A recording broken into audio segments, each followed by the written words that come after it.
Alright, Scrum Master, take us off. Hello guys, so nice to meet you all again back.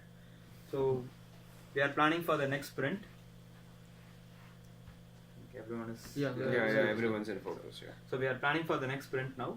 So we'll start up what are the things, what are the user stories we are going to pick up, and how we're going to work for the next coming week. So we'll start up with Anurag.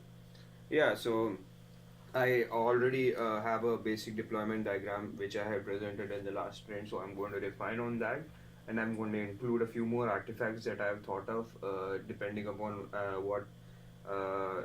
depending upon the class and the sequence diagrams that were made. So I'm going to have a look at those and include a few more artifacts and change our architecture also up a little bit so that it's more centralized. Okay. And that's what my plan is for this sprint cycle. Yeah. Any blockers for you? There are no blockers. It's not staying up. Okay. Yeah. Sorry. Okay.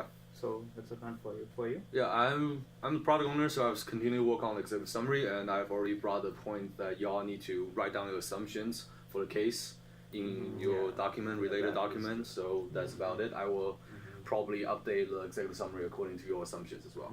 All right. And Asian suggests that we need to create some assumptions. So I should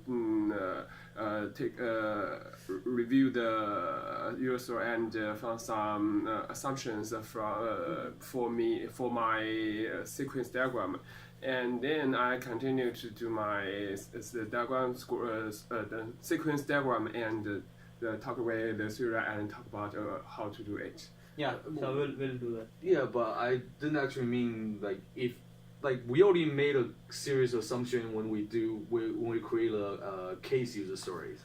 If it's anything outside of that, I'm creating the executive summary based on the case user story. So if you have anything outside of that, that's where you write down assumptions. I understand. Yes. Okay, cool. Yes, we understand each other.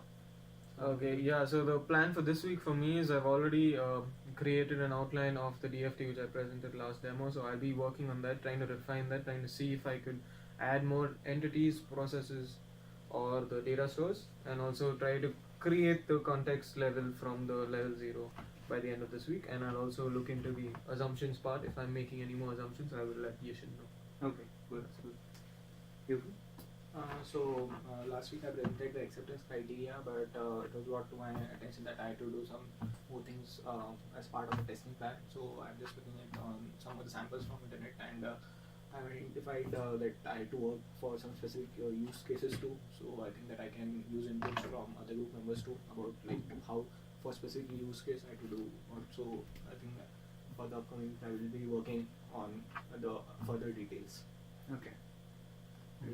After the sprint demo last week, I got the feedback on how to do and what are the changes I need to improve and I need to make for the improvements. So, and also as Ishan told, the assumptions would really be helpful for me because of the executive summary. I would be having a clear idea on what the entire system looks like and what the threats or constraints would be considered to be called out of the system. So I would be having a clear idea.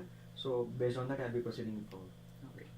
So me, I'm working with class diagram still. I'm just looking at class diagram and refining it, trying to combine two classes if it is possible and bringing in new classes if it is requiring a new class.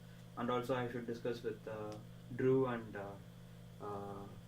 Anurag to come up with a few additional classes if they need it. That's all about my work. So I think everyone is clear about their plan for the next sprint. I think we are good to start. Okay. Let's wrap up.